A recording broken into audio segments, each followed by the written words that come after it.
사람은 언제부터 다른 사람을 생각하게 될까? 처음 태어난 아이에게 세상은 오직 자기 자신뿐이다. 배가 고프면 울고 원하는 것이 생기면 떼를 쓰고 기다리는 법도 양보하는 법도 모른다. 하지만 신기하게도 사람은 조금씩 자라면서 자기만 바라보던 눈을 거두고 다른 사람의 마음을 보기 시작한다. 돌이켜보면 그 시간은 저절로 찾아온 것이 아니었다.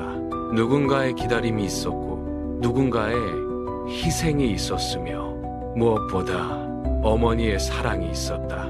어느 날 버스를 타고 가던 중 나는 그 사실을 다시 떠올리게 되었다. 내가 탄 버스가 다음 정류장에 멈춰섰다. 두세 살쯤 되어 보이는 아이 하나의 손을 잡고 등에는 또 다른 아이를 업은 젊은 엄마가 버스를 타려고 기다리고 있었다. 그런데 아이는 버스를 혼자 올라가겠다고 고집을 부렸다. 엄마가 손을 잡아도 싫다고 하고 안아 올려주려 해도 싫다고 했다. 자기 힘으로 올라가겠다며 울면서 버텼다. 하지만 작은 다리로는 높은 버스 계단을 오를 수 없었다. 운전기사는 한 손은 핸들에 한 손은 기어 손잡이에 올려놓은 채 조용히 기다리고 있었다. 버스 안의 사람들도 아무 말 없이 아이를 바라보고 있었다. 결국 엄마는 아이를 번쩍 안아 버스에 올랐다. 조금 전까지 울며 발버둥 치던 아이는 언제 그랬느냐는 듯 창밖 풍경에 정신이 팔려 금세 울음을 멈추었다. 그런데 엄마는 달랐다. 혹시 다른 승객들에게 미안했던 것인지 아이는 이미 듣지도 않는데도 차분한 목소리로 말했다. 그러면 안 되는 거야. 혼자 올라가겠다고 떼를 쓰면 안 되는 거야. 너 때문에 많은 사람들이 기다려야 했잖아. 다른 사람을 불편하게 만드는 행동은 좋은 행동이 아니란다. 두세 살짜리 아이에게는 너무 어려운 이야기였다. 아이는 창밖 풍경과 버스 안을 날아다니는 파리 한 마리에 더 큰 관심을 두고 있었다. 그 모습을 보며 나는 웃음이 났다. 그런데 바로 그 순간 오래전 어머니의 얼굴 하나가 문득 떠올랐다. 방 안에는 어머니와 나 둘뿐이었다. 어머니는 풀먹인 무명 빨래를 개켜 밟고 계셨다. 창호지 문을 통과한 노란 저녁 햇살이 방 안을 따뜻하게 비추고 있었다. 그때 방문이 옆으로 열리더니 보따리 장수 아주머니가 얼굴부터 방 안으로 들이밀었다. 그 시절에는 노크 같은 것은 없었다. 먹잇감이 사정거리 안에 들어온 것을 확인한 사자처럼 아주머니는 보따리를 먼저 밀어넣고 뒤이어 방 안으로 성큼 들어왔다. 그리고는 커다란 보따리를 풀기 시작했다. 보따리 안에서 형형색색의 옷들이 쏟아져 나왔다. 따뜻한 방바닥을 뒹굴며 놀던 내 눈에는 그 옷들이 마치 마술처럼 보였다. 그 중에서도 내 시선을 단숨에 사로잡은 것은 빨간 골덴 옷 한 벌이었다. 지금 생각하면 그 아주머니도 참 얄밉다. 옷을 사줄 어머니를 설득하는 것이 아니라 아이의 마음부터 흔들어 놓았기 때문이다. 아주머니는 이미 절반은 이긴 사람처럼 어머니보다 나를 바라보고 있었다. 어머니는 여러 번 말씀하셨다. 안 된다. 이번에는 정말 안 된다. 지금은 돈이 한 푼도 없다. 하지만 그 말은 메아리처럼 멀리서 들릴 뿐이었다. 나는 이미 빨간 골덴 옷을 입은 모습을 상상하고 있었다.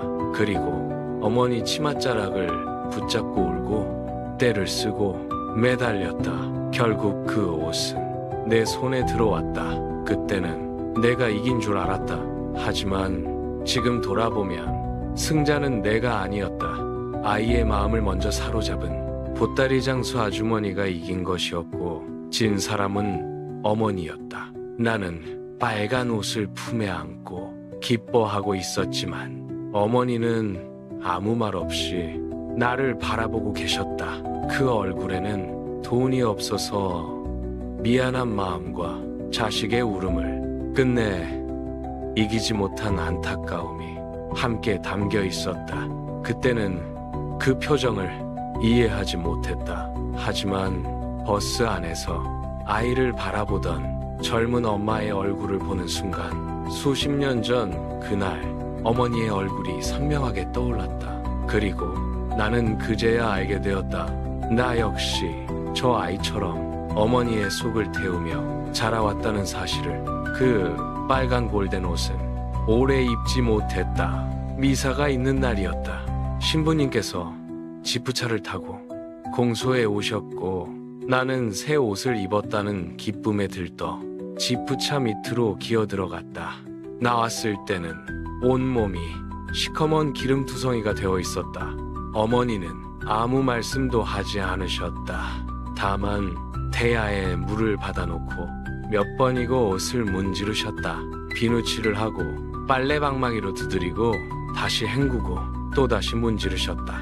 하지만 기름은 끝내 빠지지 않았다. 어깨와 등 부분은 너무 많이 빨래방망이로 두드린 탓에 하얗게 바래버렸다. 결국 그 옷은 몇 번 입지도 못한 채 버려야 했다. 그때는 새 옷을 잃은 것이 속상했다. 하지만 지금은 안다. 그날 가장 많이 다른 것은 빨간 골덴 옷이 아니라 어머니의 손이었다. 우리는 모두 그렇게 자란다. 처음에는 세상이 나를 중심으로 돌아가는 줄 안다.